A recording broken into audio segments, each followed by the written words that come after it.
Baik, terima kasih Bapak Ibu semuanya atas kehadirannya. Kita mulai studi pada malam hari ini. Sebelumnya saya ucapkan Assalamualaikum, salam sejahtera bagi kita semuanya, Om Swastiastu, Namo Buddhaya, Rahayu. Bapak Ibu semuanya, hari ini kembali lagi kita akan mengikuti studi yang akan dibawakan oleh Pak Rudi tentang Sutra Patanjali yang bab yang pertama Sutra 27 sampai 29. Mudah-mudahan hari ini bisa selesai 29. Baik, sebelumnya Pak Rudi bisa membawakan info agar kita bisa sama-sama fokus. Silakan Pak Rudi. Pak Rudi belum suaranya? Suaranya lagi. Mungkin mantapnya kurang. Tes. Bagus. Masuk ya? Ya.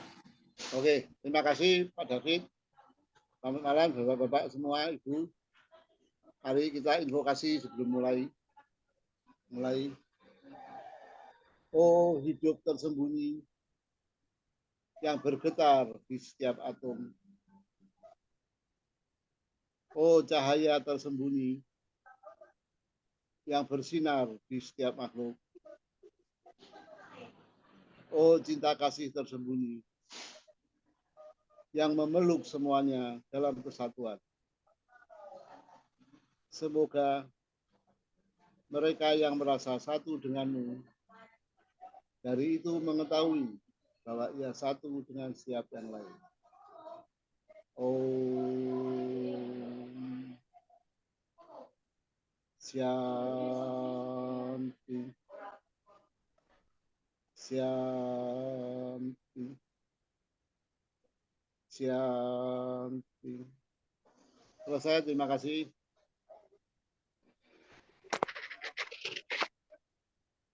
Terima kasih Pak Rudi.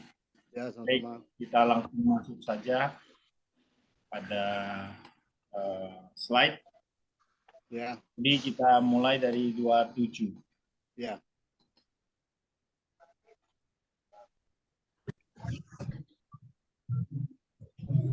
Ya. 27 kemarin sudah kita bahas depan-depannya. Yaitu kalau yang 26 kan tentang iswara, ya, tentang Tuhan. 27 penunjuknya adalah Om. Om.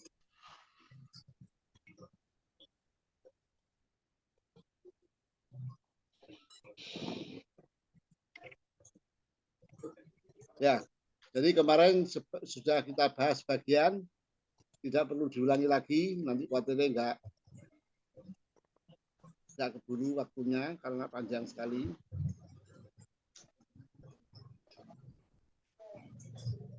Jadi ini kan setengah mantra ya, mantra tentang nama Tuhan. Kemarin sudah sampai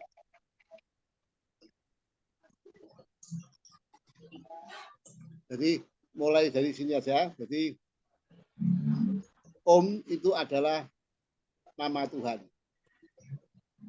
Karena Tuhan waktu mengadakan alam-alam dan seisinya itu melalui sabda, itu ada dualitas seolah-olah ya. Satu adalah sabda tadi, yaitu getaran. Di sisi lain adalah kesadaran. Istilahnya Sanskerta ada Purusya dan Prakriti, spirit and matter, roh dan jat. Jadi ada dua itu yang terjadi di dalam manifestasi mulai dari yang alam paling tinggi sampai alam paling bawah, yaitu alam fisik.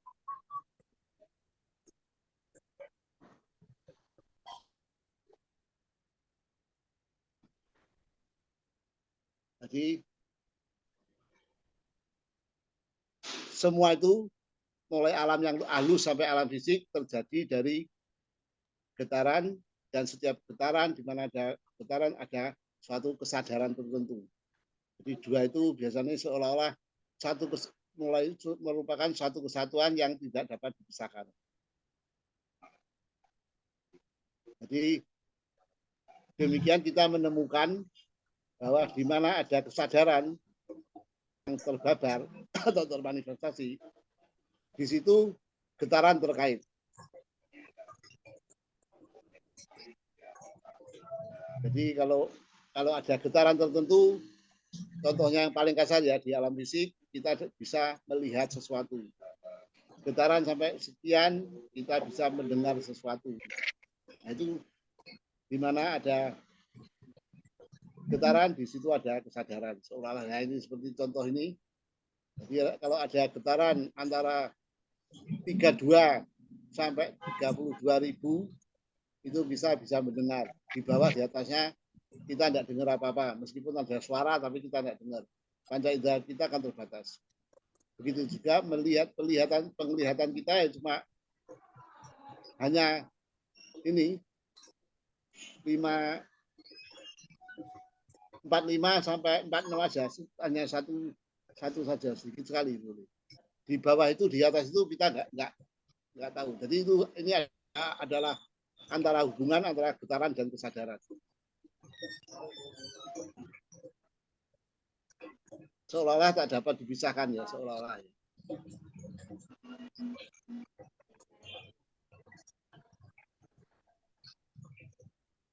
Nah, tujuannya mantra itu kita akan dengan sengaja menimbulkan getaran-getaran di dalam badan-badan kita. Kalau getaran-getarannya nanti sudah sesuai dengan mantra yang kita inginkan, itu nanti akan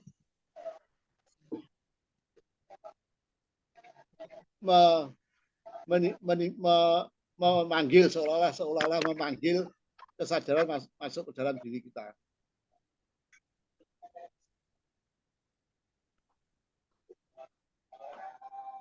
Jadi contohnya tadi sudah, jadi setiap suara menimbulkan getaran tertentu. Jadi apa yang berlaku di alam fisik berlaku juga di alam astral, alam mental, dan seterusnya.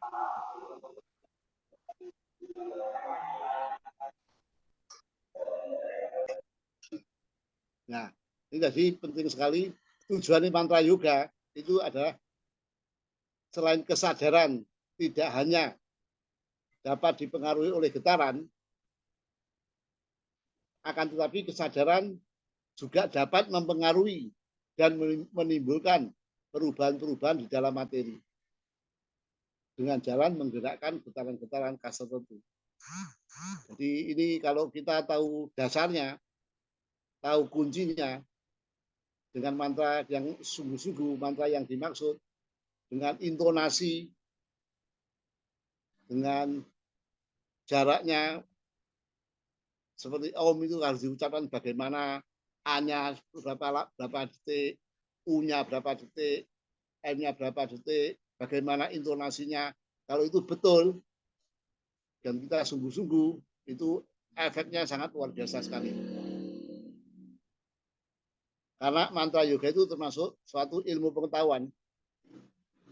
Jadi bisa diuraikan secara ilmu metodik, ilmu pengetahuan. Tujuannya adalah penyatuan serta pengembangan kesadaran dengan bantuan suara, yaitu mantra itu.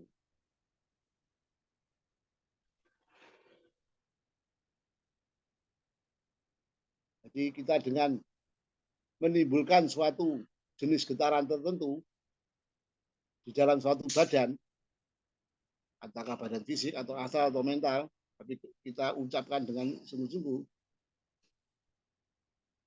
bisa menurunkan kekuatan tertentu melalui badan itu.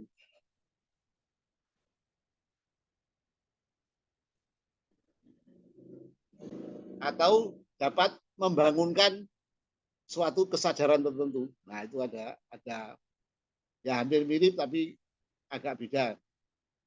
Jadi satu dengan mantra itu tadi bisa menimbulkan, menurunkan kekuatan-kekuatan tertentu dari alam. Dengan bantuan mantra, karena suasana badan kita bergetar sesuai dengan yang dimaksud oleh mantra itu, makanya menarik suatu getaran turun ke bawah. Atau dapat juga dibangunkan suatu keadaan kesadaran tertentu. Jadi untuk kita supaya dapat mencapai badan-badan yang lebih halus, kita juga bisa melalui mantra.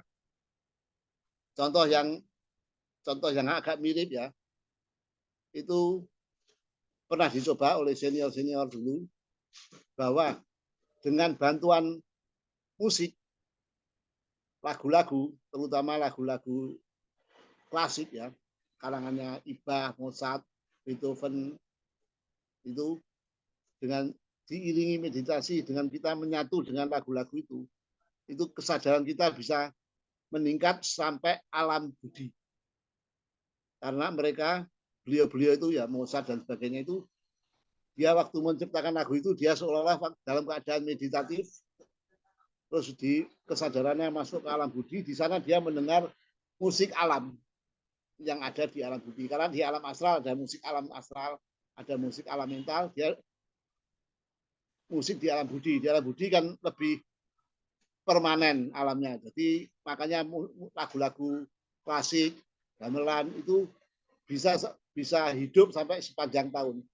Tapi lagu-lagu yang baru-baru, pop, rock, dangdut dan sebagainya, itu kan hanya hidup berapa tahun saja terus tenggelam dan sebagainya. Tapi lagu-lagu yang berasal dari alam-alam yang luhur seperti alam budi, intuisi, itu bisa kadang-kadang sampai sepanjang masa.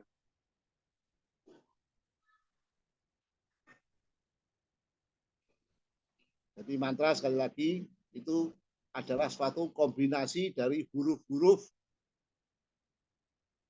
yang dirangkai dengan tujuan, tapi dengan penyelidikan ya.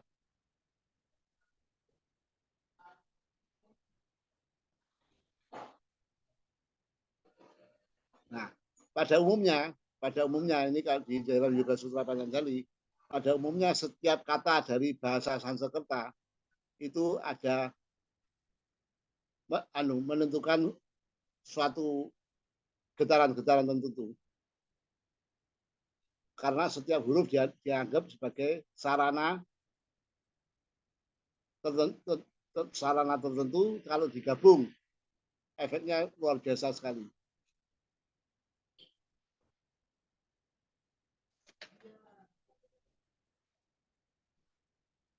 Nah, sedangkan abjad kalau bahasa Indonesia, bahasa ABC kan abjadnya sampai 36. Kalau Sanskerta itu terdiri dari 52 huruf. Jadi termasuk terdiri dari 52 elemen kekuatan fundamental. Makanya kalau sampai dirangkai, digabung, kekuatannya luar biasa. Jadi contohnya mantra Om itu adalah mantra yang paling tinggi. Itu kalau diucapkan dengan benar, itu akan menimbulkan efek yang sangat luar biasa sekali. Bahkan sebuah gunung bisa dipindahi. Secara logika nggak masuk akal, tapi kenyataannya demikian. Gunung aja bisa terangkat. Karena ini adalah mantra yang paling sakral, mungkin yang paling hebat di planet kita ini, karena itu kan adalah nama Tuhan.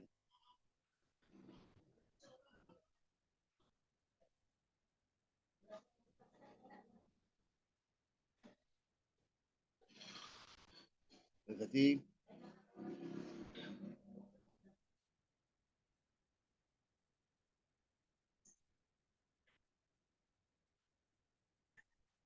untuk dapat menjalankan hal demikian, minimal badan-badan kita harus dibersihkan, memurnikan. Seperti yang kita bahas di bab 2, itu kan kita memurnikan badan-badan dengan latihan-latihan yang sudah diterangkan kemarin.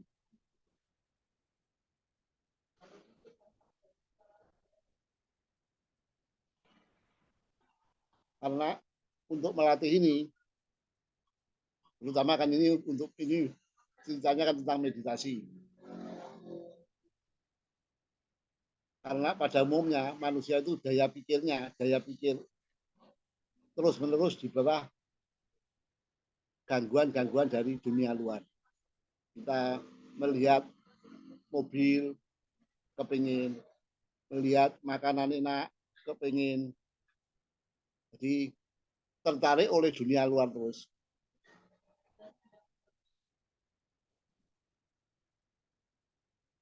Nah, sedangkan tujuannya meditasi kita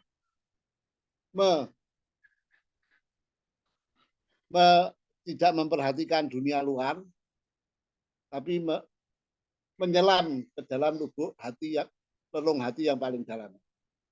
Tujuannya kan demikian. Makanya kita berusaha, orang meditasi diusahakan perhatian jangan keluar, tapi perhatian makin masuk ke dalam atau istilahnya bila boleh meningkat kepada alam-alam yang makin tinggi atau makin luhur. Nah, ini bab 127 ini kan disebut Om. Nah, bagaimana untuk pengaruhnya apa terhadap dunia ini? Jadi yang benar itu harus dimeditasikan. Pertama-tama diucapkan keras-keras boleh, lama-lama diucapkan pelan-pelan, terus selanjutnya diucapkan dalam hati.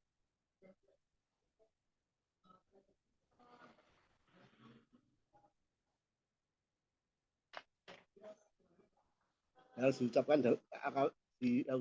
dalam hati, terus dimeditasikan. Karena memang tujuannya kita akan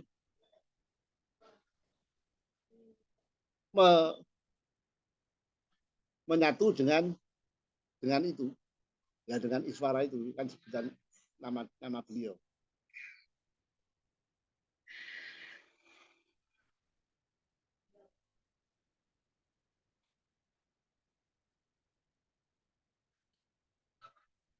Dan nanti kalau kita terapkan, tapi jangan dihimbau jangan di sembarang tempat kita mengucapkan mantra ini. Karena ini efeknya nanti bagi mereka yang ada di sekitar kita kalau perkembangannya mesti terbelakang itu mempengaruhi mereka. Bisa gelisah, bisa gini dan sebagainya karena mereka yang mesti getaran kasar dikasih getaran halus itu nanti kacau balau mereka. Itu pengalaman mereka semua demikian. Jadi kita harus tahu lokasi di mana kita harus mengucapkan ini, perlu mengucapkan atau tidak. Dan itu tidak boleh sembarang setiap kita mengucapkan itu. Kita harus lihat lokasi lah ya.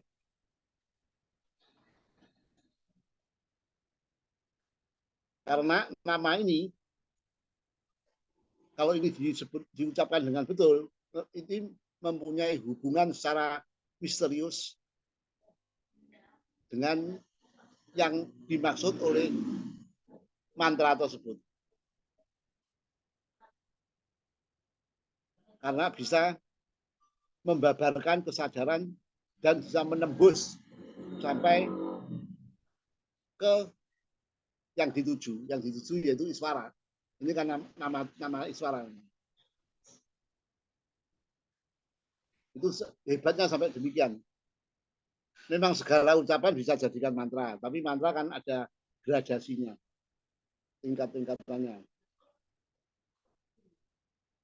Dan makanya ini orang-orang Hindu, terutama orang-orang Hindu, menganggap mantra ini adalah mantra yang paling mistik atau yang paling keramat.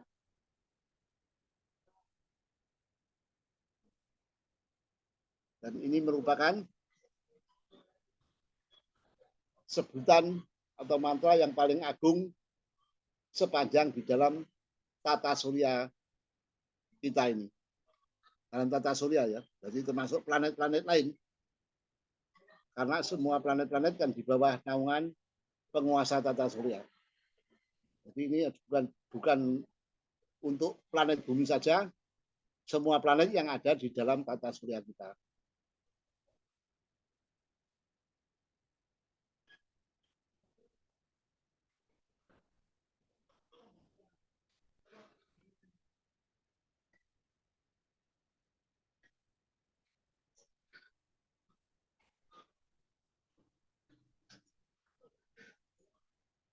Nah, contoh yang terjadi di planet bumi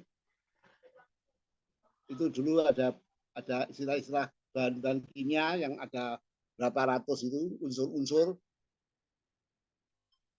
pada abad-abad yang lalu, 1-2 abad yang lalu, masa tidak ada orang yang percaya satupun bahwa neutron, elektron, positron dan sebagainya itu yang gerak di dalam satu unsur-unsur itu bisa menimbulkan pengerusakan yang maha dahsyat. Maka pada suatu saat kan ditemukan bom atom itu. Jadi unsur ini digabung, terjadilah ledakan yang maha dahsyat. Itu salah satu contoh barang-barang yang kecil-kecil dan seberapa kalau dikumpulkan mempunyai power sedemikian.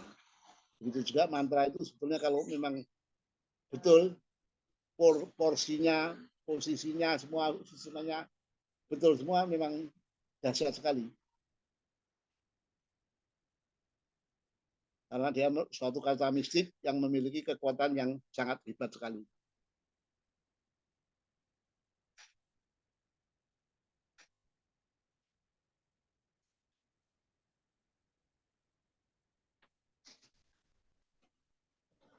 Itu lanjutan dari kemarin, mungkin ada yang mau menambahi atau tentang Aum itu. Yang 26 kan tentang Iswara, 27 tentang Aum. Ya. Silakan kalau ada. Enggak, saya cuma nanya doang. Pas meditasi Om gitu, sambil bayangin simbol Ongkara, apa tidak Romo?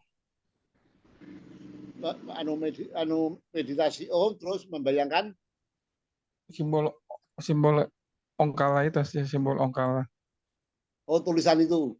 Iya. Terus posisi menghadap ke arah mata angin mana ya? Yang satu lagi tuh kalau di udara yang dingin. Nah, yang dipakai yang mana? Kontaknya kan ada 2. Terus yang mana yang nggak usah? Yang mana yang dinyalain? Lu pakai. Yang pertanyaan tadi siapa ini? Jeffrey ya? Iya, saya Jeffrey. Oh, ada suara perempuan tadi. Oh enggak, tadi Jin. Oh, ya. Ibu Jin. Ya. Jadi kalau kita sudah bermeditasi, itu kalau kita masuk ke dalam, ini istilahnya kan masuk ke dalam, kita sudah meninggalkan dunia jasmani. Dunia jasmani seperti bentuk-bentuk, warna dan sebagainya itu sudah kita tinggalkan. Kita bermeditasi mengenai hakikat daripada Om itu apa. Kita renungkan, meditasikan. Jadi seperti barang-barang yang bersifat dunia ini sudah kita tinggalkan. Berada di luar kesadaran kita. Nanti kesadaran kita makin masuk ke dalam lagi. Semua perasaan-perasaan, sensasi, emosi, dan sebagainya itu sudah di luar kita. Karena objek ini itu bisa membawa kita ke dalam alam-alam yang sangat luhur sekali. Lain kalau kita bermeditasi dengan mantra yang biasa-biasa, itu paling-paling sampai alam mana gitu. Kalau ini bisa sampai ke dalam sumber di mana semua yang ada di dunia ini terbabar. Bisa sampai sumbernya. Jadi kalau kalau kita tadi meditasi membayangkan dan lain-lainnya itu kita nanti terpaku di sana. Justru ini kita mencari intisarinya. Iya. Kan Aulia jiwa kan mantaunya kuncinya ini juga baca om. Ya, Om. ya, memang untuk batu loncatan itu boleh-boleh saja. Untuk konsentrasi ya misalnya visualisasi tulisan itu boleh-boleh saja. Tapi nanti lama-lama itu harus kita tinggalkan semua, makin masuk itu makin di luar, akhirnya kita akhirnya menyatu dengan makna dan arti dari kata-kata AUM itu. Tujuannya adalah itu sebetulnya. Jadi kalau kita berpegang benda-benda yang jasmania atau misi yang ada bentuk, ada sinar, ada suara, ada sebagainya, itu termasuk misi alam-alam personalitas, alam-alam yang fana, alam-alam yang bisa mati. Badan fisik bisa mati, badan perasaan astral bisa mati, mental bisa mati. Nah, kalau kita bermeditasi pada maknanya, itu nanti kita sudah lepas dari 3 alam itu, triloka itu. Jadi sudah kita masuk menginjak ke alam arupa. Sudah tidak ada bentuk di sana. Yang ada kesadaran-kesadaran yang makin meningkat. Nah, itu nanti masing-masing kita pasti ngalami pada satu saat. Demikian kurang lebih Pak Jerry. Iya, terima kasih Romo. Ya, sama-sama.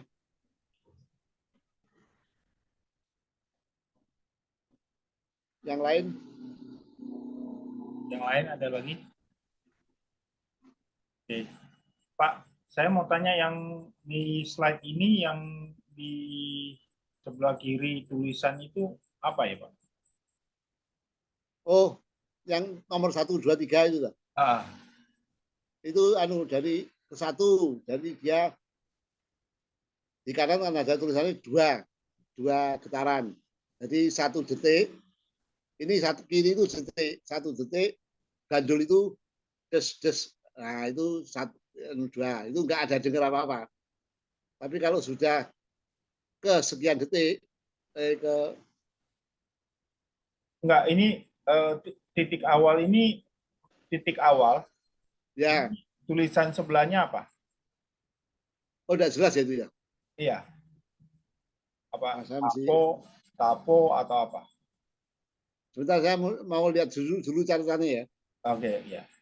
Terus ini kan cuman angka tingkatan saja kan? Ya. Ya, dan di sebelah kanan itu getaran per detik, ini getarannya per detik ya.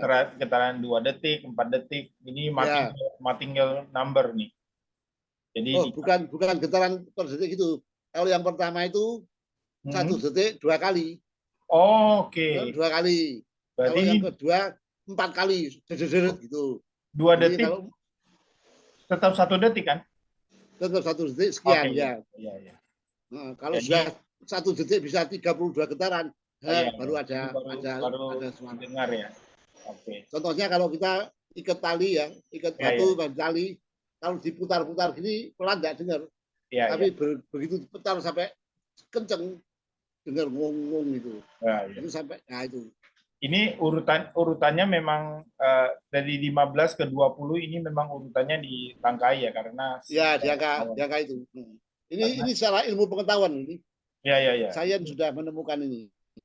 Ini angka martingale number 248. Ya, jadi kalau pendengaran 32 sampai 32.000 sekian. Itu pendengaran bisa kita tangkap. Di bawahnya itu kita tidak dengar. Di atasnya ada bom yang luar biasa kencengnya suaranya. Kita ya nggak dengar apa-apa. Ya.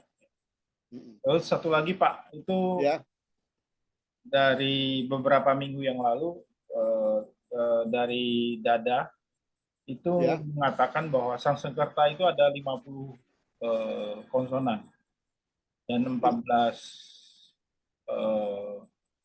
14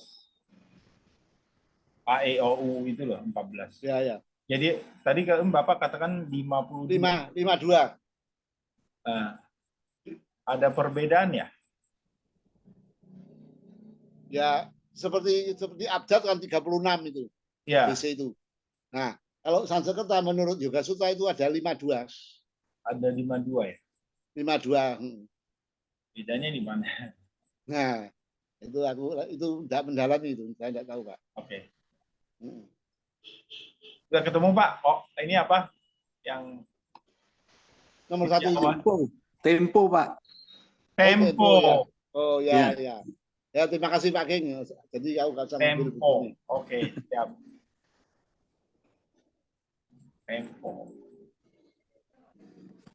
Sama nanya itu Pak Iswara tadi ya. Yang Om itu loh, dari Ya, ya, ya. mantra Om. Itu Iswara itu sama nggak sama itu? Brahma, Wisnu, dan Siwa? Oh, enggak sama, Pak. Nggak Brahma, sama ya? Wisnu, Siwa itu aspeknya, Pak. Kalau Iswara itu yang Tuhannya. Tuhan waktu menciptakan dia melalui 3 aspek. Logos 1, logos kedua, logos ketiga, atau Brahma, Wisnu, Siwa. Itu sudah ada pembabaran. Ini Brahma ciptaannya alam-alam, terus Wisnu kehidupan, Siwa kesadaran. Itu aspeknya sang Iswara.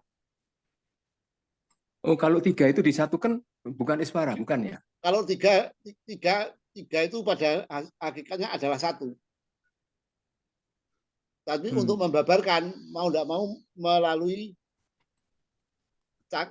Tritunggal, melalui Bapa, Putra, Roh Kudus, atau logos ke-1, logos kedua, logos ketiga. Iya, kalau di yang saya baca kan itu Ya. kaum itu kan 3, 1 untuk menghasilkan ini Pak, wujud ciptaan, 2 memelihara, itu yang tengah, Ya. yang terakhir itu untuk melarutkan kembali.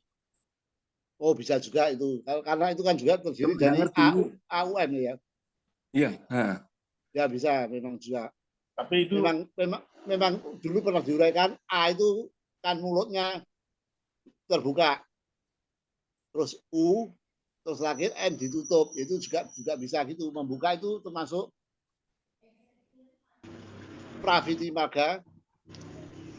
Terus waktu nutup Nirviti Marga.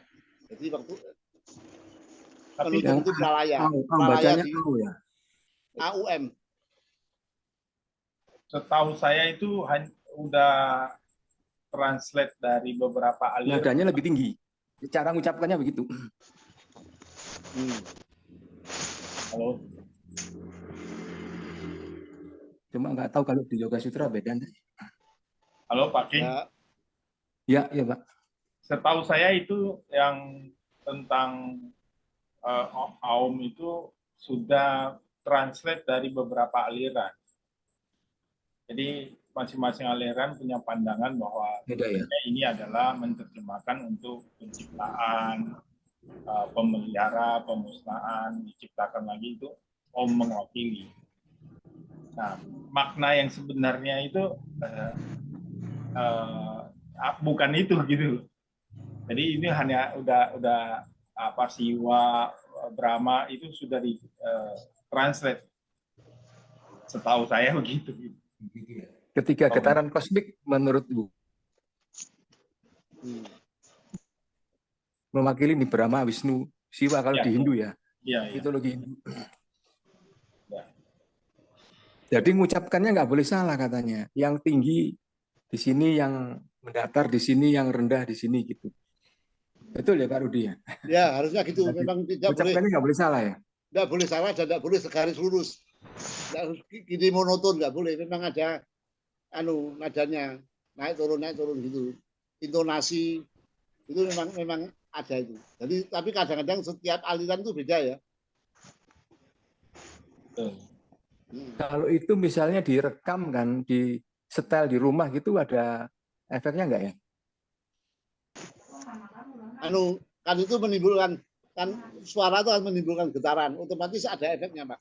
Ada ya. Cuma Oh, iya. besar kecilnya tergantung situasi, kondisi dan sebagainya. Tapi setiap nada itu akan menimbulkan sesuatu. Iya, iya.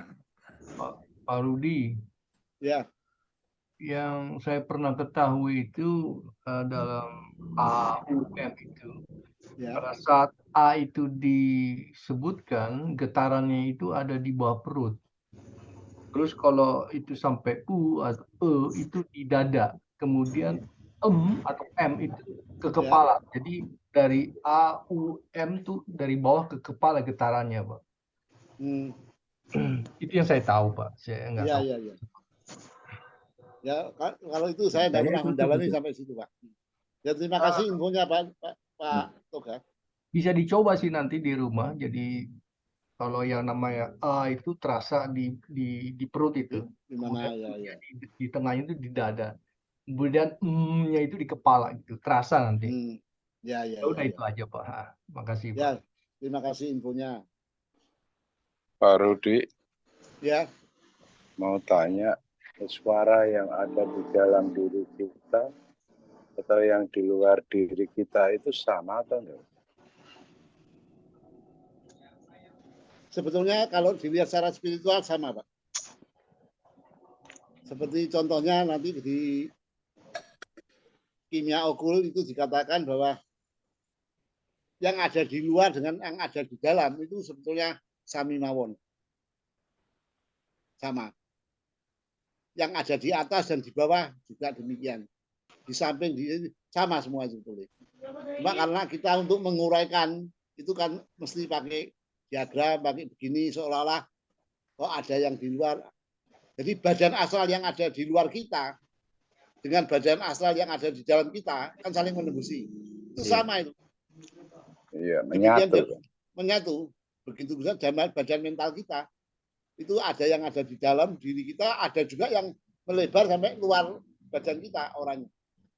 Demikian badan budi. Jadi yang di luar di dalam sebetulnya sama saja. Istilahnya sami mawon, Pak Joko. Iya, matur nuwun. Oke, sami-sami. Itu aja untuk konfirmasi aja. Ya. Matur nuwun. Sami-sami. Menikmati aja. Kalau nggak ada, silakan 28 Pak David.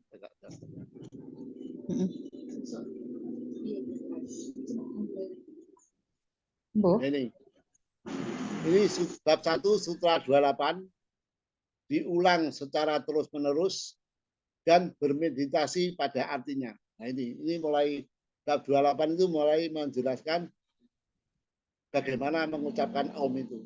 Ini diuraikan di bab 128. Jadi kekuatan dari mantra ini, Om ini, apakah dapat dikembangkan? Nah, tapi kita harus tahu bahwa harus ingat bahwa kekuatannya adalah potensial ya. Dan bukannya aktif. Kalau di dalam diri manusia sebagai mikrokosmos itu semua kekuatan-kekuatan ilahiyah masih ada yang tidur, ada yang laten, tapi semua potensial. Tapi di dalam makrokosmos semua itu sudah tumbuh berkembang dengan sempurna. Nah, kita tujuannya adalah dari potensial kita kembangkan lama-lama menjadi sempurna seperti yang aslinya, seperti pohon biji mangga. Kalau ditanam dan lain-lain nanti akhirnya tumbuh seperti pohon mangga yang aslinya. Nah, demikian juga kita mikrokosmos itu potensial kekuatan-kekuatan semua yang laten yang ada di dalam diri kita harus kita kembangkan dan akhirnya menjadi aktif semua. Tujuannya adalah itu, tujuan meditasi antara lain adalah itu juga. Nah, untuk itu tidak bisa seperti elektromotor, kita starter langsung nyala. Nah, kita harus melalui proses. Karena evolusi kan lambat sekali, jadi melalui proses seperti tanaman tadi harus ditanam, disirami, tumbuh, sampai diberi pupuk dan sebagainya. Demikian juga mantra-mantra itu. Jadi tidak bisa hanya ingin mengulang suatu mantra beberapa kali langsung jadi, itu tidak bisa. Itu kan seperti elektromotor, jadi ada prosesnya. Kalau hanya sekali dua kali tidak mungkin.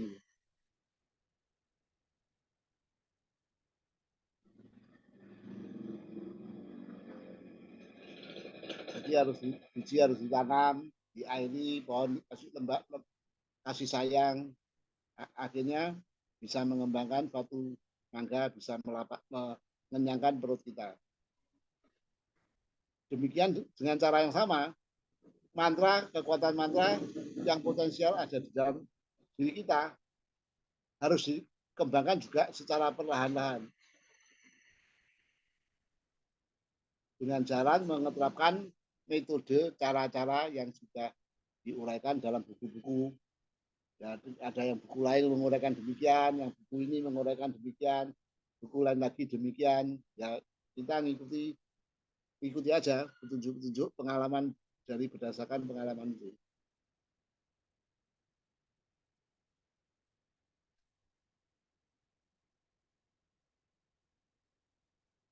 Nah, proses itu biasanya tidak bisa sekali dua kali, harus diulang berkali-kali untuk bisa makin menghasilkan. Itu harus diulang, tidak bisa sekali langsung jadi biasanya. Dan kerja keras, disiplin yang terarah.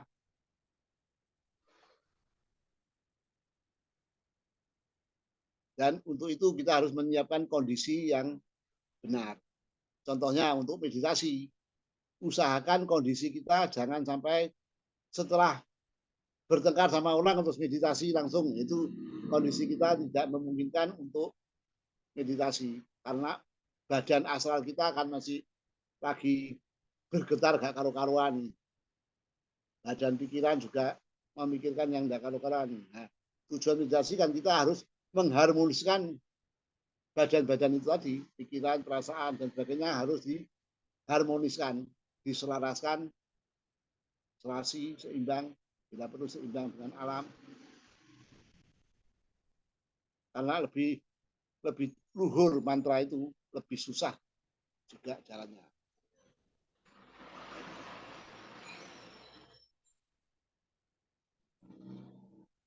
Jadi pertama, ini di sini ada dua mantra atau japa.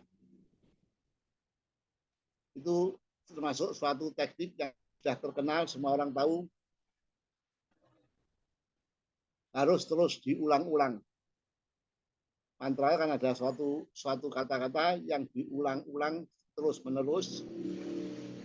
Pertama-tama diucapkan, boleh keras-keras, boleh biasa. Terus lama-lama, seperti tadi dikatakan lama-lama, hanya diucapkan secara mentalis saja.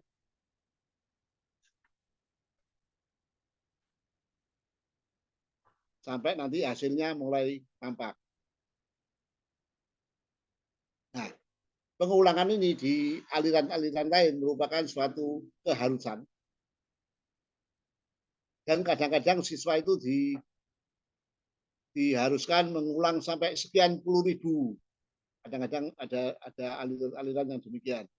Jadi kamu mengucapkan ya, bukan menghafal, mengucapkan mantra ini satu hari sekian ribu, ada sekian puluh ribu, itu ada.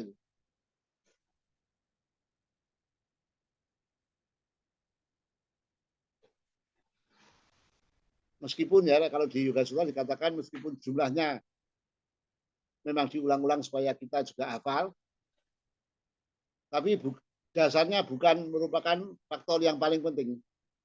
Mengulang-ulang itu bukan yang paling penting. Karena syarat-syarat lain, syarat-syarat seperti perasaan, seperti pikiran, itu juga sama pentingnya. Kalau kita hanya secara badan fisik mengucapkan saja, tapi perasaannya emosional, pikirannya memikirkan yang lain-lain, yang enggak, yang sepele-sepele, ya enggak jadi. Jadi usahakan emosional, pikiran itu harmonis, seharmonis mungkin. Itu penting juga itu. Kalau pikiran perasaan lebih harmonis, itu mantra itu lebih cepat mencapai sukses. Lain daripada orang yang nggak harmonis ya. Jadi nggak bisa-bisa karena minimal harus mengharmoniskan badan-badan itu. Nah, terus dilanjutkan kalau sudah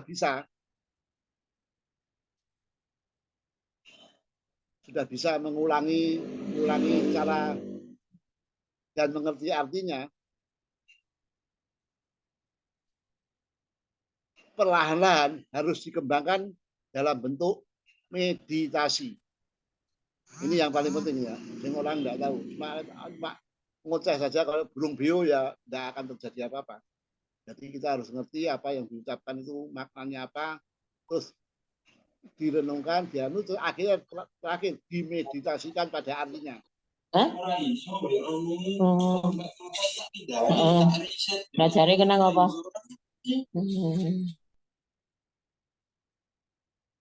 Ini kan yang di 28 kan ditulis. Diulang secara terus-menerus dan bermeditasi pada artinya. Ini penting ini. Kuncinya di sini. Kalau meditasi, nanti akhirnya kita lama-lama bisa menyatu dengan mantra tersebut. Kalau konsentrasi mesti di bawah, ya, meditasi itu lebih meningkat lagi prosesnya.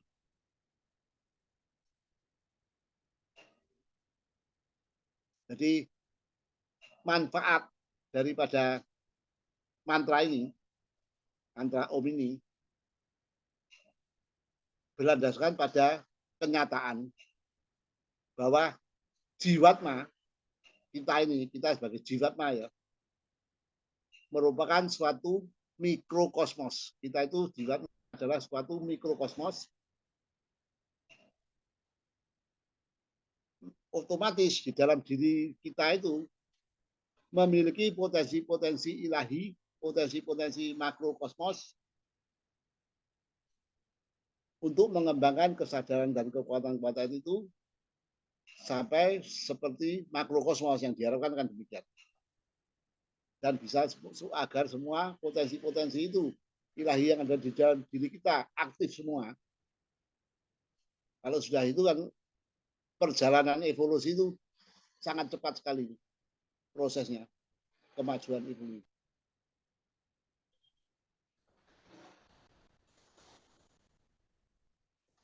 Jadi akhirnya nanti semua kekuatan ilahi yang sebetulnya sudah ada di dalam diri kita ya. Kekuatan ilahi itu bukan di sana atau bukan di suatu tempat, sebetulnya ada di dalam diri kita. Karena kita sebagai produk Tuhan, itu saja sudah ada di dalam setiap dari kita. Nanti akhirnya kita akan menjadi api yang menyala-nyala seperti induknya. Dulu kita kan berasal dari nyala api, terus terlempar keluar ada letikan-letikan, letik-letik. Ini letik nanti kalau sudah dikembangkan akan menjadi nyala api seperti induknya itu.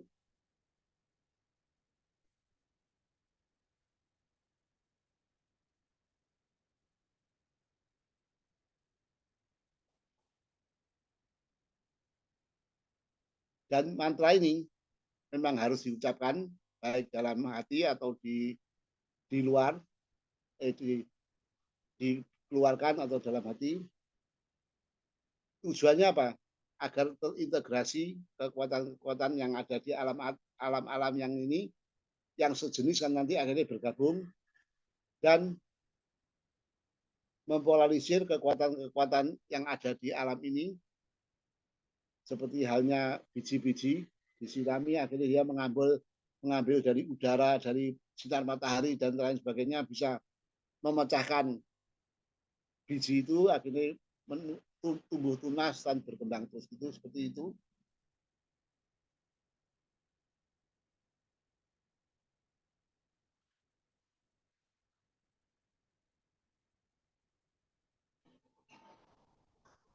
seperti tadi sudah disebutkan ya, tergantung dari badan-badan kita juga. Dan ini lagi kembali kepada Om tadi,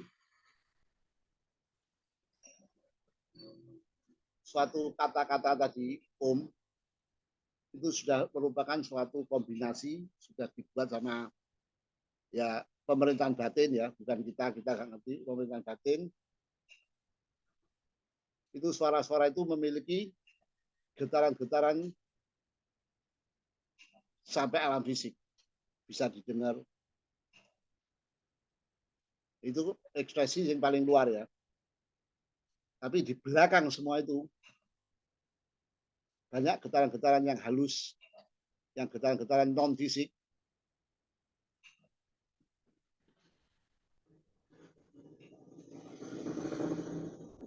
Nah, di sini dikatakan bahwa ucapan atau kata itu disebut waikari. Fak tulisannya V itu kan dibaca B ya, tulisan kata ya. Disebut waikari. Jadi waikari itu adalah suara yang dapat didengar dan melalui tingkat-tingkat itu dapat mencapai suatu keadaan tertentu.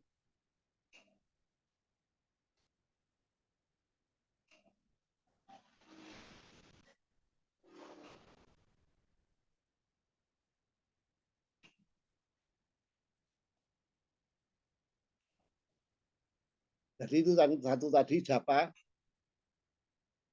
harus diucapkan, dimeditasikan.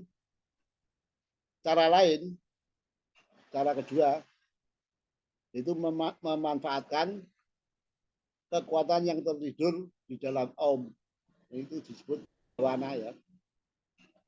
Bawananya artinya tinggal di dalam daya pikir. Karena meditasi di Yoga Patanjali memang startnya dari pikir. Kita yang meditasi ini harus sudah bisa melepaskan badan fisik, bisa melepaskan badan perasaan.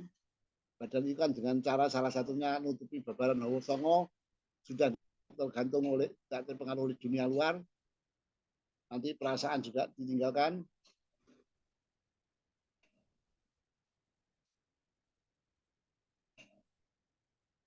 Nah, tujuannya yang 1, 2 tadi, 1 japa, yang 2 bhavana ini, itu tinggal dalam daya pikir. Tujuan dari 2 ini adalah mengadakan kontak dengan kesadaran ilahi yang disebut Iswara. Tujuan yang aslinya sebetulnya adalah itu, mengadakan kontak. Nah, karena mengapa kau pakai 2 tadi? Karena yang japa atau mantra itu mempunyai akibat atau efek untuk menyelaraskan badan-badan. Badan fisik, badan asal, badan mental itu dengan mantra tertentu agar mereka bertiga ini menjadi satu garis. Fisik demikian, asalnya ya demikian, mentalnya ya demikian sama. Jangan pikirannya ke sana, perasaannya ke sini, fisiknya, dan nah itu harus diusahakan agar selaras. Nah itu tujuannya mantra itu menyelaraskan badan-badan. Tapi tujuannya bukan hanya itu saja. Tujuannya kita harus menarik,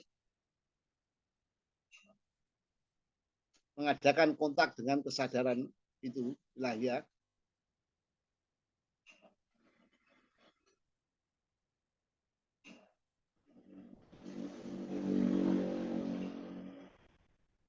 Nah, tujuannya menarik turun kekuatan itu agar jiwatma itu bisa menyatu dengan paramatma atau purusya menyatu dengan iswara.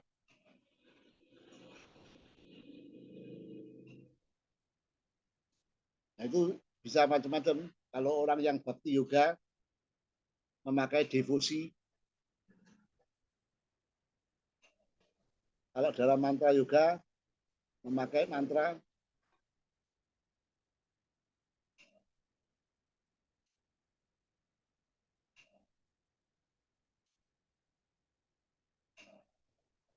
Jadi tujuannya tidak hanya satu, sebetulnya semua itu bisa digabung. Mantra dengan daya pikir itu nanti akhirnya bisa seperti kita kembali kepada Tuhan, itu bukan hanya melalui sumsumna tulang belakang, tapi hanya melalui dua jalur, yaitu pertemuan antara ida dan pinggala. Itu harus digunakan. Kalau tanpa itu tidak bisa. Ida dan pinggala naik terus di titik ketemu cakra ini, naik lagi melalui sumsumna tadi. Itu kita bisa kembali kepada Tuhan. Nah, itu kalau sistem pakai cakra-cakra ya, jadi melalui kundalini yang ada di kundalini biasanya yang ada di inti bumi. Kalau kita kaki telanjang menarik kundalini dengan bantuan prana. Prana kan dari logos. Begitu juga kundalini juga dari logos. Jadi melalui sumsumna nanti bisa kembali pada Tuhan. Demikian juga iswara aum tadi ini dengan digabungnya dua tadi, getaran dan kesadaran kita itu bisa kembali kepada Tuhan.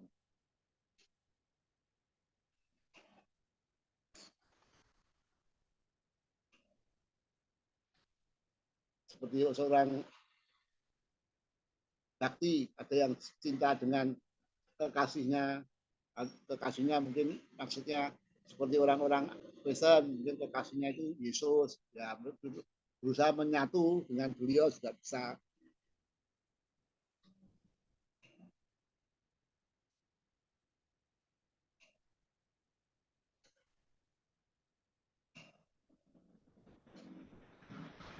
Ya, tujuannya itu menghilangi gangguan-gangguan yang ada di dalam diri kita. Jadi Sutra 28 itu harus diulangi secara terus-menerus. Terus akhirnya diucapkan secara mentalis. Jadi tidak didengar, tidak bersuara. Terus akhirnya dimeditasikan pada artinya. Kalau demikian yang kita lakukan, insya Allah akan tercapai tujuannya. Itu kurang lebih uraian Sutra 28.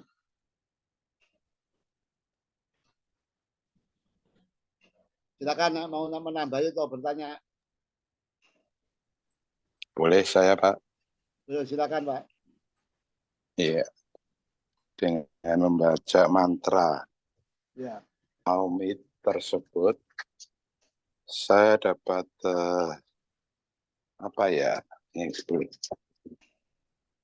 saksian atau apa dengan bahasa apa, monggo, bahwa A, I, U itu akhirnya bisa kita sadari bahwa aku iya urip.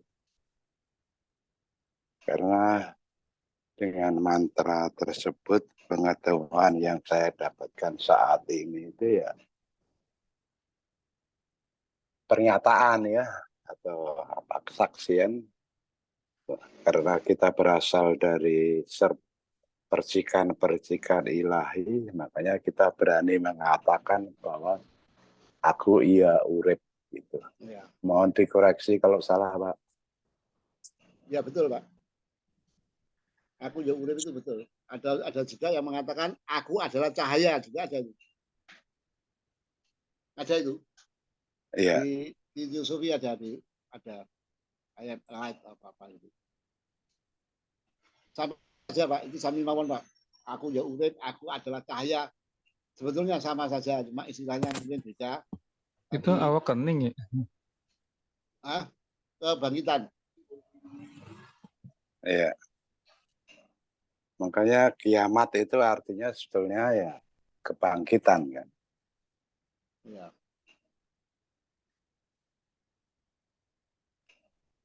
Matur nuwun, Pak. Nah, sami-sami. Mungkin yang lain?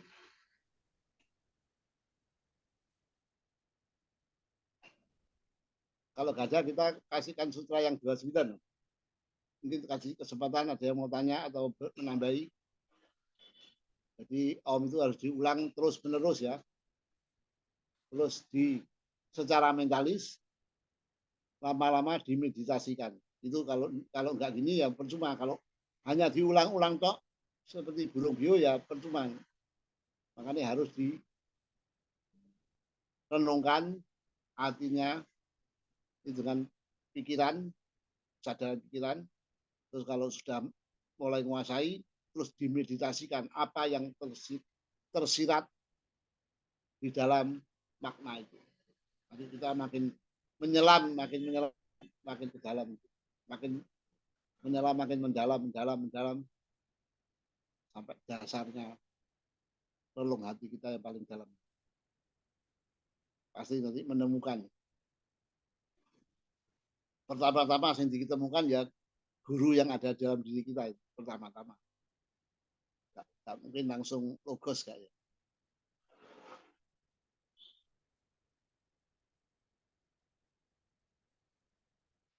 Ini pelajaran yang agak harus menggunakan mental luhur ini.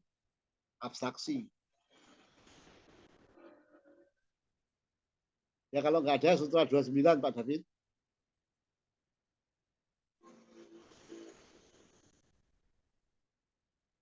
Ya.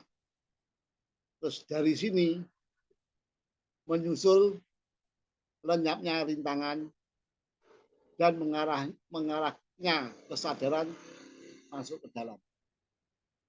Yaitu proses-proses yang Sutra 26, 27, 28 itu kita lakukan nanti menuju yang ke-29 ini.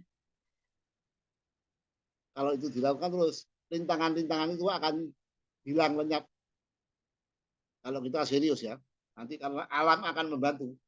Dengan kita mengeluarkan frekuensi atau getaran tertentu, alam akan membantu dan rintangan-rintangan itu hilang.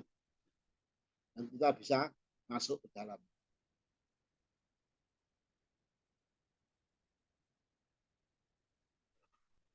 Jadi di dalam Sutra 29 ini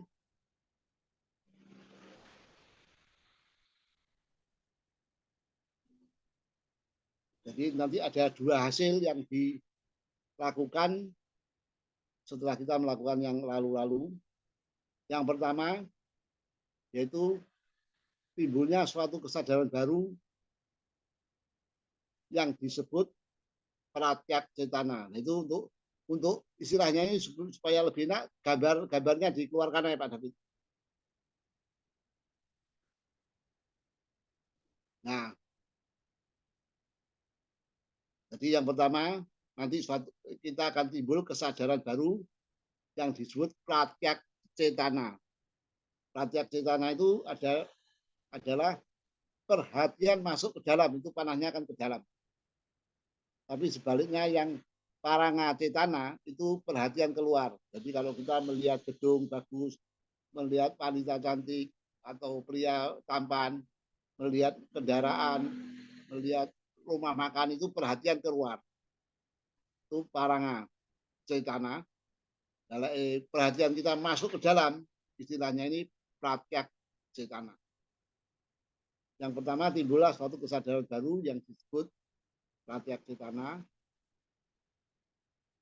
Terus nanti lenyapnya rintangan, terus akhirnya kalau masuk ke dalam otomatis lenyaplah rintangan-rintangan yang menghalangi perjalanan kita. Jadi rintangan-rintangan yang ada di depan kita itu dengan kita makin masuk ke dalam, rintangan-rintangan berkurang. Yaitu otomatis loh. Kalau kita perhatian keluar, dengar ini, melihat ini, dan ini mempengaruhi kita. Tapi kalau sudah kita menutup panca indera, otomatis rintangan-rintangan duniawi sudah hilang. Nanti kita nutup lagi badan asal, rintangan-rintangan emosi-emosi, sensasi, dan sebagainya, itu ya sudah hilang. Nah, demikian seterusnya.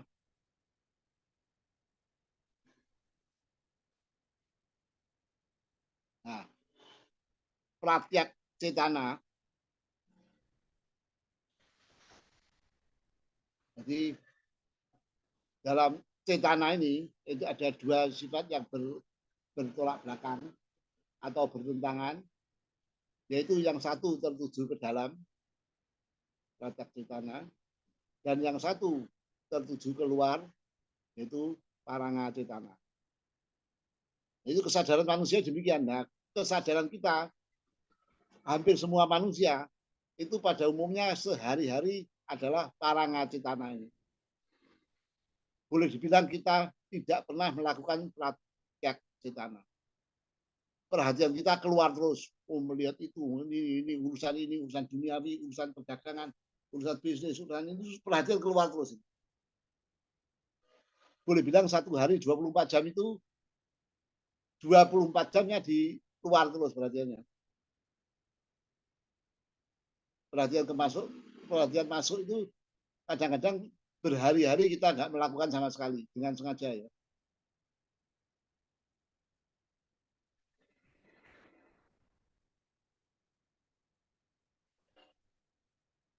Nah, memang manusia itu pada umumnya ya termasuk saya barang ini, memang perhatiannya kita banyak tertuju keluar. Dan perhatian kita hampir semuanya disita oleh urusan-urusan tetek bengek, urusan-urusan yang sepele-sepele sebetulnya. Yang tidak bukan demi kemajuan kerohanian kita. Kita boleh lihat saja hidup sehari-hari kita kan tujuannya kan urusan yang sepele sebetulnya. Kadang-kadang urusan sepele ini aja untuk dibelani, sampai geger-gegeran, sampai bertengkar. Itu bisa pengaruhnya bisa berhari-hari, bisa berbulan-bulan, berminggu-minggu. Kalau orang sudah bertengkar itu bisa lama sekali pengaruhnya. Itu merusak, menghalangi meditasi seseorang. Tanpa kita sadari itu sebagai penghalang. Nah, kesan-kesan itu terus-menerus tidak hilang kadang-kadang. Orang kan benci sama orang kadang-kadang bisa sampai seumur hidup. Ada juga yang cuma berapa hari sudah bisa damai, ada yang berapa tahun, tapi ada yang bisa seumur hidup benci terus bisa juga. Ini yang menyebabkan kita evolusi kita sangat pelan sekali, sangat lamban sekali, seolah-olah tidak ada kemajuan, seolah-olah ya, padahal harusnya ada ya.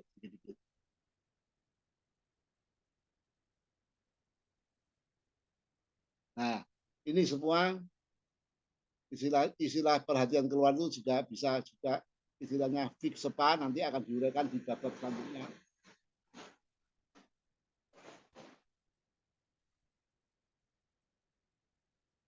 Jadi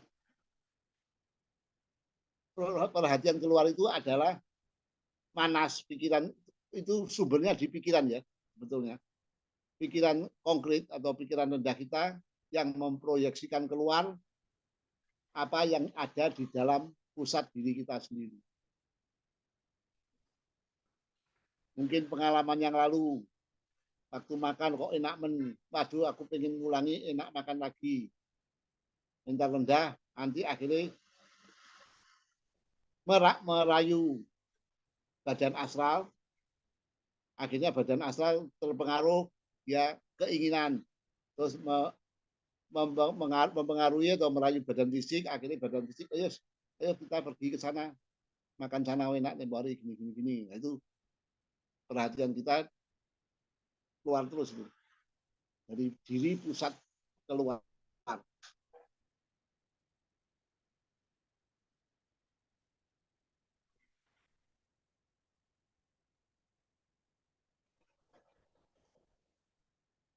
Nah, tujuannya kita mengadakan praktek cetana itu adalah agar kesadaran kita itu tertuju ke dalam atau tertuju ke dalam titik pusat.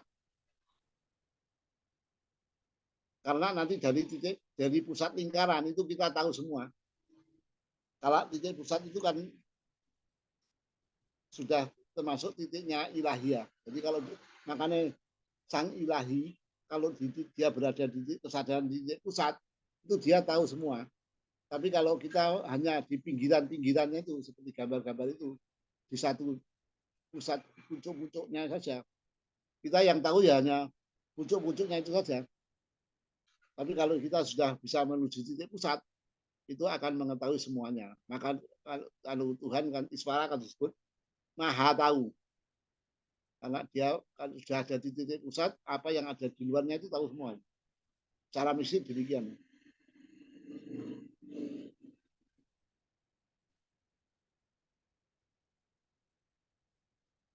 Ada yang tanya?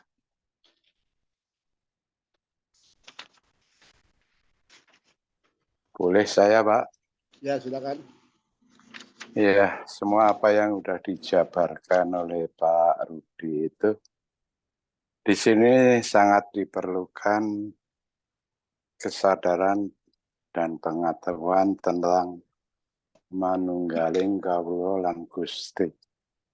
Karena kalau kita sudah memahami benar apa dari 26, 27, 28 dan 29. itu 29, itu kalau kita memahami dengan kemanunggalan tersebut, itu lebih enak buat saya, itu kesadaran siapa aku, A huruf besar dan aku kecil itu di mana sudah menyatu. Itu justru kita dengan pemahaman aku ya urip itu akan semakin terbuka karena seperti yang saya rasakan ya. Tadi ada disinggung soal makanan. Saya mungkin udah berapa bulan nggak makan sate. Itu saya bisa rasakan dengan mengambil rasa dari cipta rasa. Ya. Ciptanya itu wujud sate, rasa itu ya setelah kita makan. Itu bisa kita ambil itu rasa dari apa yang pernah saya rasakan itu sudah hilang keinginan untuk makan sate tersebut. Itu yang selama ini saya rasakan dan tidak harus makan sate beneran. Ya. Itu saya sudah cukup bisa menganulir dengan rasa itu aja udah cukup menghilangkan keinginan makan yang aslinya. Ya. Ini hanya sekedar sharing aja Pak Maternon. Ya, itu salah satu jalan Pak.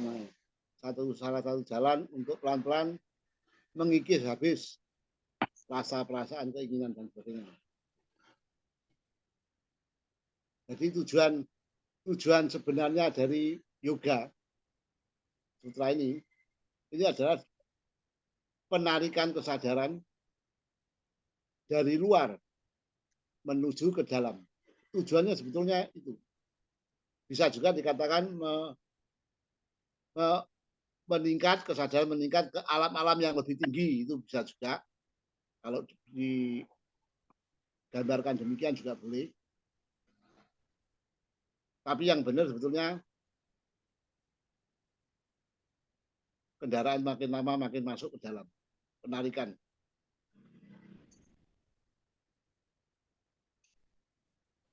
Iya, betul sekali. Ya, karena semua itu nanti tidak ditemukan di tempat lain. Apa yang kita cari itu ada di dalam diri kita sendiri. Jadi nggak perlu kita harus mencapai ke tempat lain. Tidak akan diketemukan. Iya, makanya di sini kesadaran tentang kemanunggalan itu yang harus dipentingkan terlebih dahulu, sehingga apa yang seperti dijabarkan oleh Pak Rudi tadi, itu kalau kita sudah mengetahui akan pengertian kemanunggalan itu, jadi kita rasanya itu enak, baik itu musibah ataupun kebalikannya musibah itu, kita sudah tidak akan takut lagi karena semuanya itu adalah ilusi yang ada di dalam badan kita. Memang badan kita inilah yang harus kita kendalikan supaya bisa masuk ke dalam, kita ajak ke dalam. Itu Ya. aja Pak, materi. Ya, sama-sama.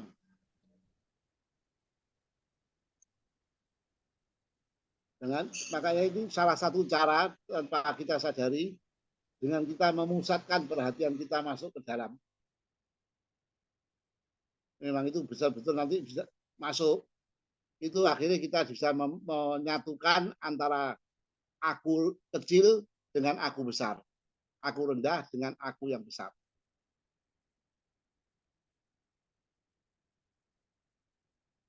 Nah, itu nanti kalau bisa menyatu demikian,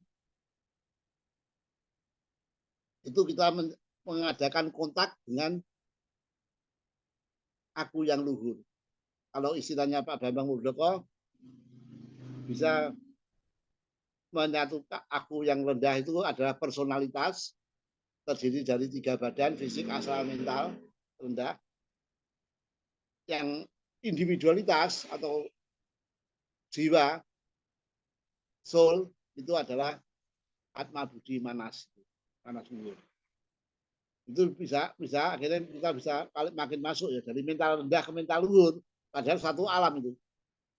Tapi satu alam dibagi 2 ya, ada mental rendah, kita melangkah saja masuk injak sedikit saja ke alam mental luhur itu sudah menginjak rayonnya individualitas atau sang jiwa, sang soul lagi. Nah, meskipun bisa kontak, waktu meditasi itu bisa kontak, meskipun hanya sebentar, itu nanti akan mempengaruhi cukup nyata personalitas kita. Dan tanpa kita sadari, nanti bisa menarik keuntungan-keuntungan dari itu. Maka meditasi itu perlu. Makanya teosofi kan adalah ilmu pengetahuan, studi, meditasi, dan praktek. Itu harus dilakukan secara serentak. Tanpa meditasi, bukan seorang teosof. Jadi, kalau nanti mulai itu bisa sering kontak-kontak nyatu sedikit-sedikit itu ya, keuntungannya salah satunya adalah kekuatan will, kekuatan dari alam atma, terus penerangan dari alam budi itu alam ananda ya, kebahagiaan yang sejati, dan pengertian batin, insight ya, mental luhur itu kan pengertian batin dari mental luhur. Secara bertahap nanti kemauan dari atma, penerangan dari budi, dan pengertian insight dari mental luhur tadi, itu tanpa kita sadari, kalau kita sering kontak-kontak demikian, itu akan merembas ke dalam personalitas. Karena apa? Karena penghubung antara personalitas dengan individualitas yang disebut antakarana, itu yang dulu hanya modelnya satu garis gitu, lama-lama dengan kita meditasi itu makin melebar. Makin melebar. Kalau sudah sangat lebar sekali ya, personalitas dengan individualitas nggak ada penghalang lagi, jadi satu. Tujuannya adalah itu. Jadi bisa nanti lama-lama merembas. Itu istilahnya orang Surabaya dulu, tante-tante, om-om dulu, itu istilahnya manas tayasi. Manas mental yang sudah disinari oleh alam budi. Hanya disinari saja sudah mendapat pengetahuan yang sedemikian hebatnya, Pak. Hanya dirembesi saja, belum menyatu. Itu padahal dengan antara body and soul, menyatu antara personalitas dengan individualitas. Belum lagi nanti kalau diteruskan masuk ke dalam, menyatunya antara soul dengan spirit, individualitas dengan universalitas, atau dengan monade. Nanti masuk lagi monade atau iswara, purusya, nanti akhirnya purusya dengan iswara. Itu yang dikatakan Pak Joko manunggalin kawula lan Gusti. Baru sampai tahap keempat itu baru itu. Kita tahap ke-1 aja banyak yang belum bisa. Jadi personalitas menyatu dengan individualitas, body menyatu dengan soul. Itu aja banyak manusia di dunia ya. Itu banyak yang masih tidur nyenyak. Banyak yang masih ngorok-ngorok saking keenakan di alam-alam sini. Baru nanti di dalam samadhi. Samadhi ya, samadhi itu di atasnya meditasi ya. Karena ada dharana, dhyana, samadhi. Kalau sudah dalam samadhi, itu akan terjadi kontak langsung. Kalau tadi hanya dirembesi, nanti dalam samadhi itu akan terjadi kontak langsung. Kalau sudah kontak langsung, sudah tidak perlu penjelasan lagi. Untuk menjelaskan sesuatu tidak perlu lagi buku sang tebel-tebel sampai ribuan buku, karena sudah langsung kita langsung tahu. Tidak usah penjelasan, langsung ngerti.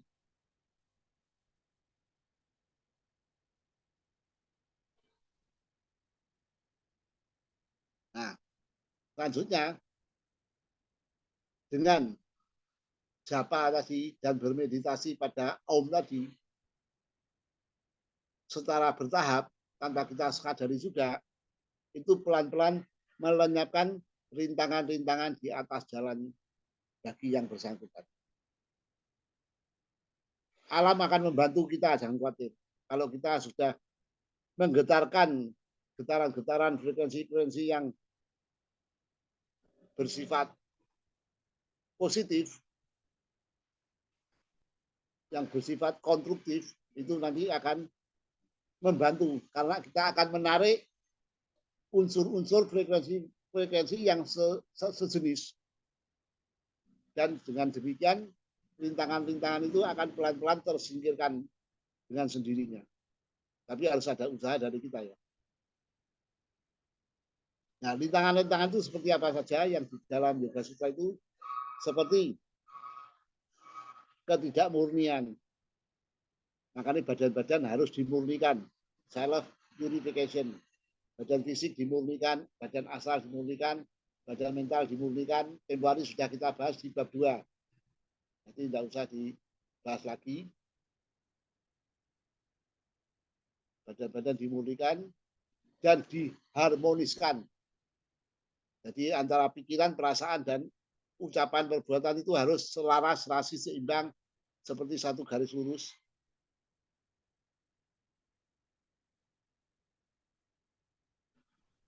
Nah, selain itu, kata-kata AUM tadi akan, kalau kita diucapkan dan direnungkan dari mental, terus dimeditasikan, itu bisa menyentuh hati sanubari kita. Itu nanti boleh dipraktekkan ya. Karena meditasi adalah pengalaman langsung, jadi harus dipraktekkan. Kan ini hanya pelajaran teorinya saja. Dan setelah menyentuh hati sanubari kita, itu akan membangunkan getaran-getaran yang ada di dalam mikrokosmos kita, di dalam jiwatma kita.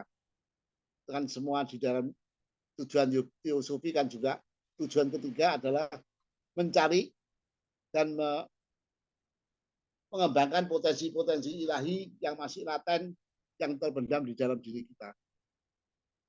Itu dengan salah satu ini, mantra Om ini, nanti yang ada di dalam jiwatma kita, mikrokosmos,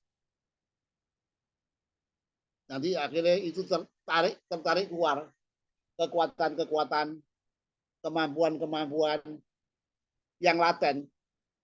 Sebetulnya ada di dalam diri kita semua. Kita semua punya kekuatan-kekuatan ilahi ada semua, cuma fisik laten di sini. Kalau sang makrokosmos, sang paramatma kan sudah berkembang secara sempurna.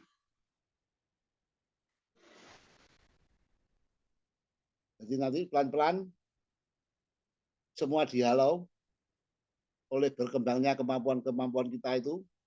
Tapi kita harus meditasi ya. Kalau hanya meskipun mendengarkan yoga sutra tiap Selasa tapi nggak pernah meditasi, ya sami mawon, nggak ada pengalaman sama sekali. Jadi nanti dengan hilangnya itu badan-badan diharmoniskan,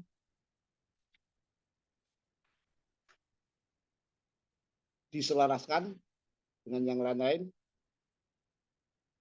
serta makin lama nanti makin luhur dari iswara. Dengan demikian terjadilah regenerasi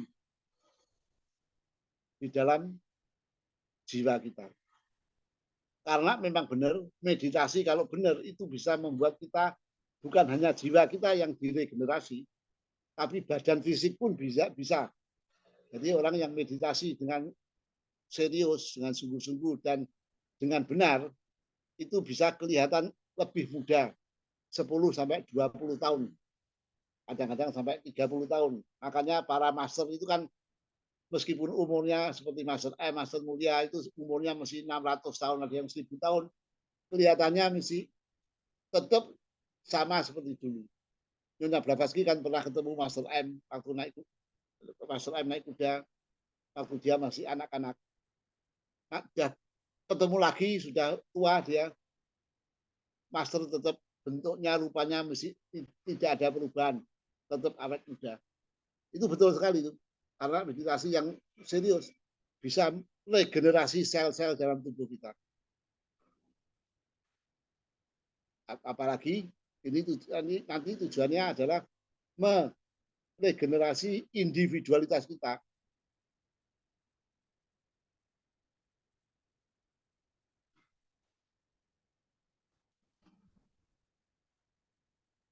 Makanya mantra Om itu karena begitu efektif dan kuat bekerjanya, tidak dapat digunakan secara serampangan sembarangan di tempat yang sembarangan, tidak boleh. Jadi kita harus melihat situasi, kondisi, dan lokasi di mana kita mau mengucapkan mantra ini.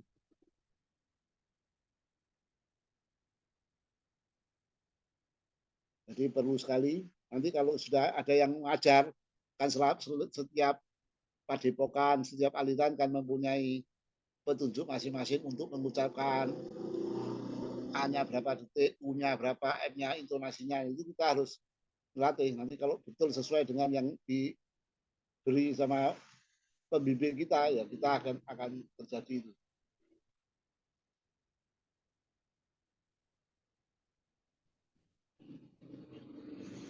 Nah, tapi ya itu kembali lagi syarat-syaratnya, pengendalian diri, kesucian, itu jangan lupa tetap dilakukan terus-menerus selama kita hidup ya.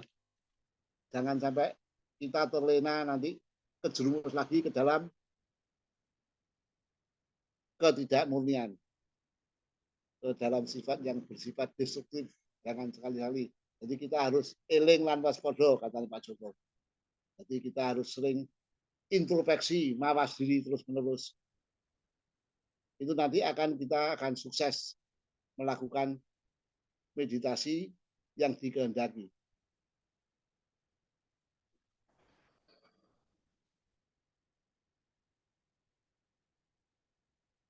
Jadi ini sampai sutra 29, karena mulai sutra 30 itu sudah beda lagi.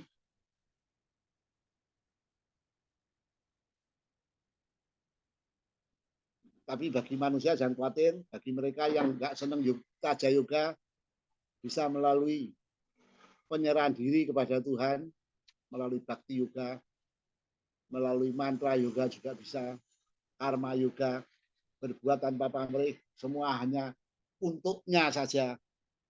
Jadi kita meskipun berbuat, padahal kita tidak berbuat. bekerja tapi tidak bekerja, apa ya istilahnya, agawe tan agawe apa itu istilahnya. Jadi sebetulnya kita itu bekerja kelihatannya badan fisiknya, tapi secara jiwa kita tidak terikat pada pekerjaan itu. Jadi kita tidak melakukan, sebetulnya sang jiwa itu tidak melakukan. Hanya badan saja sebagai alat daripada sang Iswara. Karena semua untuknya semua, bukan hanya, tidak ada sedikit pun yang untukku. Itu enggak ada. Mungkin ada yang mau tanya, silakan. Tanya Pak Rudi? Ya, silakan. Iya, mumpung tadi Pak Rudi bicara, ya memang di di chain and round kita maksimal kita bisa menjadi inisiasi 4 arhat, Pak. Sering kali dibicarakan itu di mental bawah, lalu mental atas, keterhubungannya dengan antahkarana. Tapi tadi Pak Rudi sempat menyinggung atma bawah, monad. Oke, atma bawah, atma atas, gut realization lah istilahnya begitu ya Pak Rudi ya, bersatu dengan pletik gitu ya, defense part. Tidak banyak yang dibahas seperti itu Pak. Barangkali Pak Rudi ada, apakah sama juga itu tali spiritualnya juga antahkarana juga, atau ada yang bisa di-sharing sedikit Pak Rudi mengenai atma bawah ke atma atas, walaupun itu memang bukan di kehidupan yang sekarang ya, bukan yang di chain and round sekarang ya, tapi mungkin ada yang bisa di-sharing Pak Rudi. Ya. Makasih Pak Rudi. Terima kasih Pak Pius. Jadi memang betul itu ada 2 alam yang dibagi 2, yaitu alam ketiga dari bawah, alam mental itu dibagi 2, mental bawah sama mental atas. Itu yang bawah termasuk personalitas, body, yang atas termasuk soul. Nah, soul itu adalah mental atas, budi, dan atma bawah. Itu adalah soul. Sedangkan atma atas atau atma luhur, terus anupadaka dan adi, betulnya adi bawah ya, tapi adi gitu aja, keterangan belum ada. Itu adalah purusya atau jiwatma atau defense pack tadi, pletik Tuhan. Itu memang rayonnya di alam itu, alam adi, anupadaka, dan atma luhur. Itu kita yang sesungguhnya adalah yang itu, yang roh itu tadi, atau monade atau purusya. Itu kita yang sesungguhnya Pak Pius. Kalau yang personalitas itu hanyalah pakaian saja. Sedangkan individualitas itu juga sebetulnya kendaraan daripada sang roh. Personalitas adalah kendaraan bagi individualitas. Jadi akordanya manusia. Kalau di istilah filosofi kan ada akordanya ini. Kalau yang individualitas yang monadia itu adalah akordanya monade. Jadi sebetulnya sampai atma bawah itu hanya alat saja Pak. Jadi personalitas itu adalah kendaraannya sang jiwa. Nanti waktu tingkat selanjutnya jiwa itu masih tetap materi, tetap badan mental luhur, badan budi, badan atma rendah, misi badan. Nah, badan itu adalah kendaraan, hanya kendaraan saja. Kendaraan dari siapa? Dari sang monadi atau sang purusya. Jadi memang alam-alam itu dibagi. Yang alam ketiga, alam kelima, dan alam ketujuh. Itu nanti di buku lain diuraikan. Ini tidak usah nyinggung itu dulu. Cuma itu tetap dibagi nanti. Itu nanti yang di bawah ini alamnya. Logos, kosmos. Itu yang atas nanti adi luhur sampai dan sebagainya itu alamnya kosmik. Nah itu nanti di buku lain nanti diuraikan. Kurang lebih demikian Pak Pius. Nah. Berarti nanti kalau ya alam fisik, alam astral, alam mental itu akan hancur juga, tapi berikut juga nanti juga dengan alam budi, alam atma budi manasnya juga alamnya juga akan hancur ya Pak Rudi.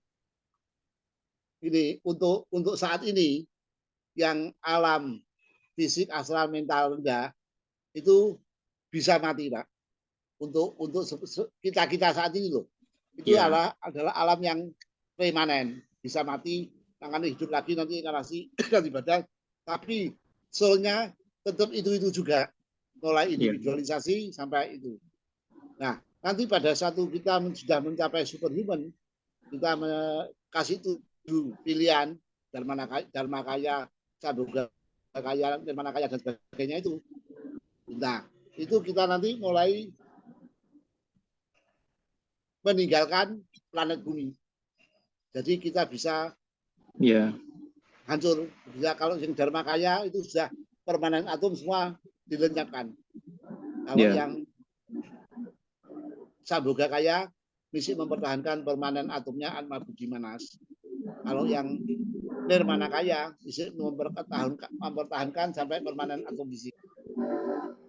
Nah, itu. Jadi memang lihat visi dan misinya, Pak. Nanti kalau visinya ini perlu dimusnahkan semua. Kalau yang visinya itu sudah tidak perlu. Nanti kalau diperlukan turun ya kita menjadi seorang awam. Ya, berarti bisa dihancurkan, bisa enggak tergantung misinya nanti setelahnya ya. Ya, masuk 7 itu kan ada keterangan 7 jalur setelah mencapai superhuman ya. Ya, mengerti Bro. Ya. Sama-sama. Mungkin yang lain atau menanggapi, silakan.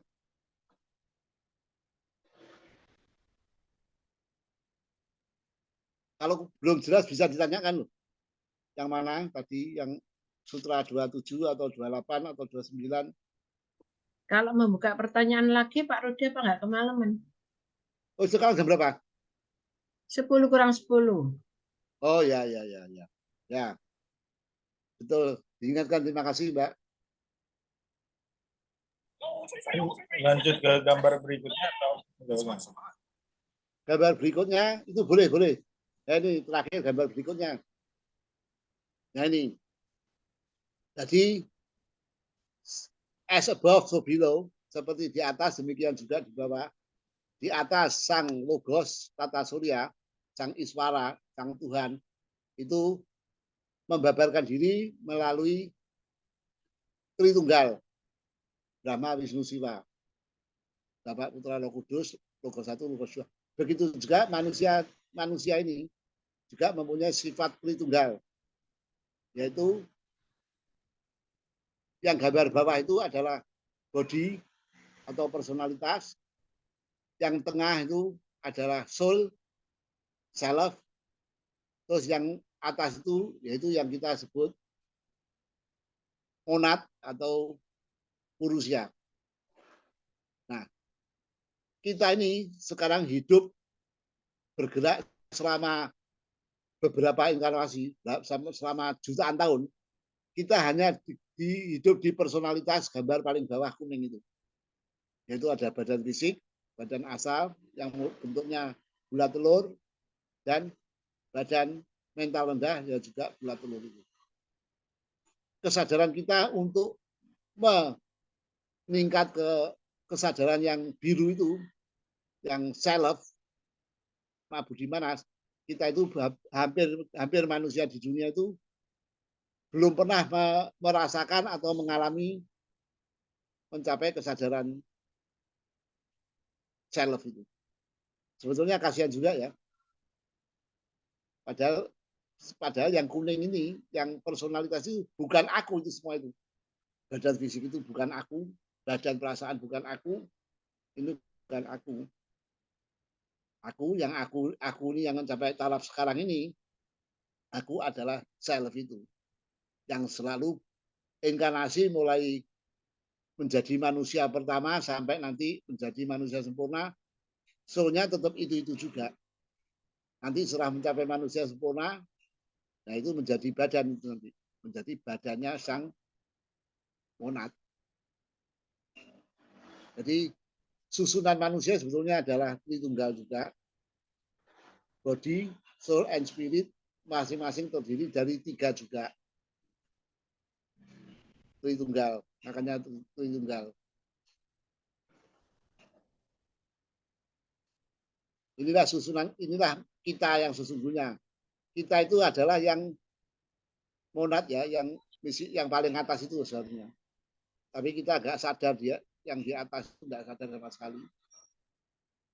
Yang di tengah saja, yang sadar di tengah itu di dunia ya, bukan di sini. Di dunia itu mungkin cuma 10% yang pernah menyadari atau sadar di sana. 90% ya tidak menyadari sama sekali karena antahkarananya masih tertutup ya, seperti garis itu aja.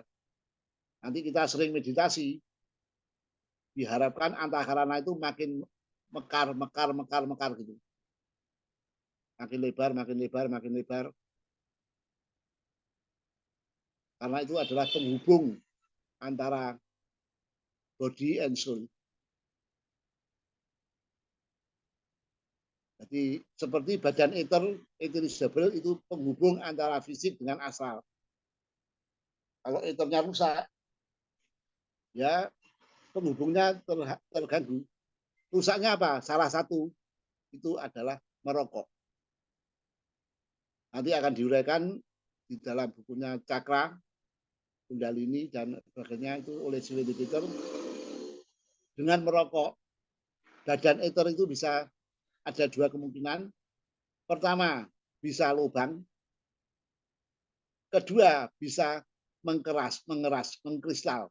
Kalau sudah mengkristal, jadi hubungan antara badan fisik dengan badan astral agak susah. Itu efek dari perokok berat ya. Kalau perokok biasa, tidak apa-apa. Tapi kalau perokok berat, tapi alangkah baiknya tidak merokok. Nah,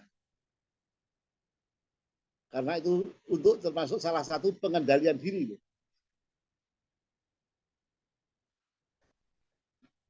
Mungkin dalam gambar ini ada yang ditanyakan.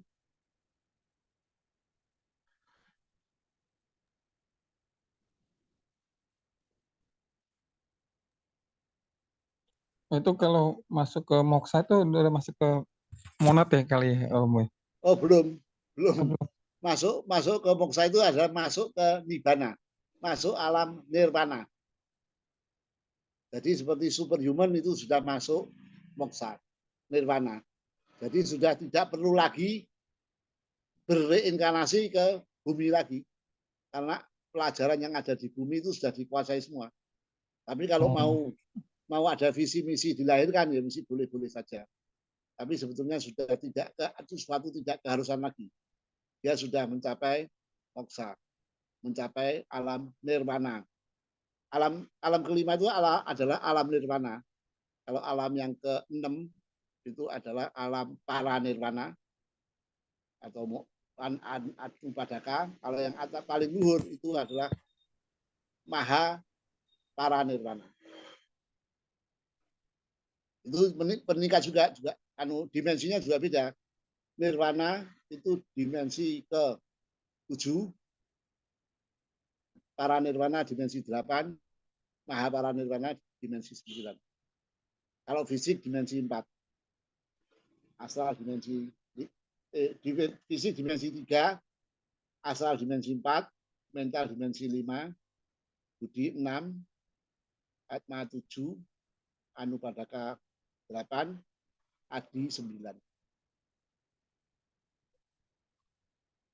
Nah, kesadaran di dimensi yang lebih tinggi, otomatis dia mencakup yang ada di bawahnya.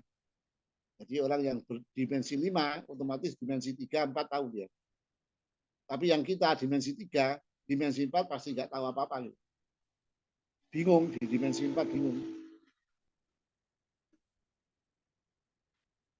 Ada lagi? Boleh saya sedikit aja? Ya, boleh, Pak. Iya, penjabaran apa yang barusan dijelaskan itu memang benar. Seperti yang dimensi saya dapat pencerahan bahwa dimensi bawah itu kalau tidak diizinkan tidak bisa naik ke atas. Ya. Tetapi kalau dari dimensi atas itu masuk ke dimensi bawahnya yang bertingkat-tingkat, itu diberi izin, dikasih untuk tahu, untuk melihatnya. Ya. Itu aja Pak tambahan Ya. dari saya. Ya. Terima kasih Pak Joko. Matur nuwun. Sami-sami. Ada lagi lainnya?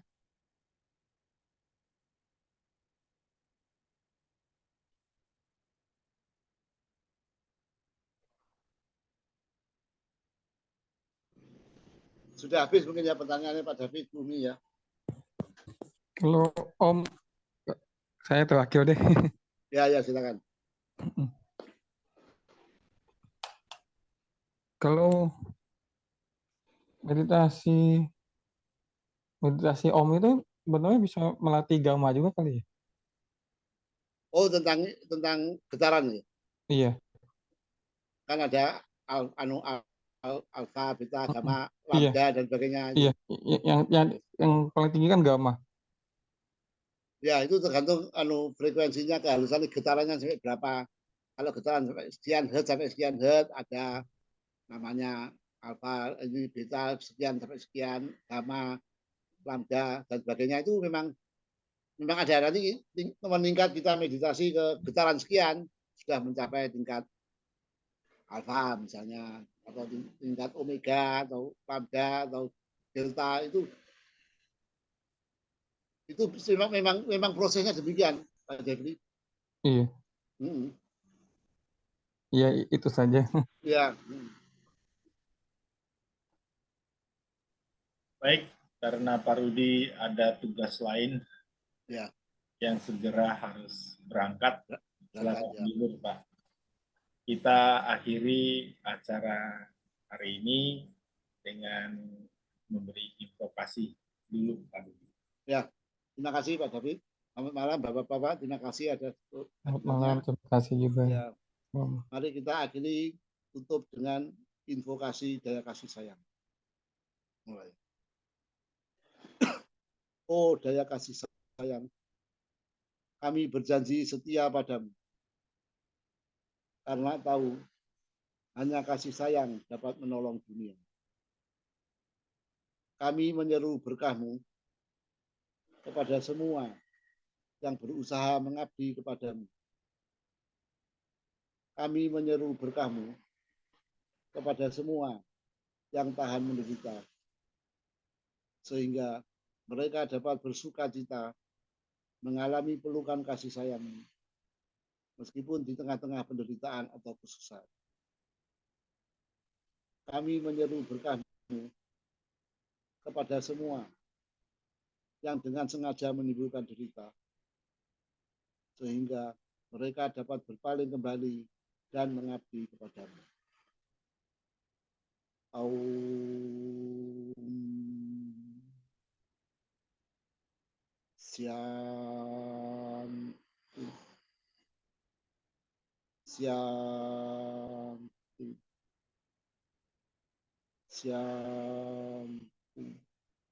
Selesai, terima kasih. Selamat malam semuanya. Selamat malam, terima kasih Pak Rudi. Selamat malam, terima kasih semuanya. Terima kasih malam, terima kasih. Bapak Pak Rudi, terima kasih. Ya, sama-sama. Terima kasih Pak Rudi. Pak Joko, Pak Sugi, Ujin, Bu Nani, Ria, Pak Jeffrey, terima kasih. Iya, terima kasih Bima.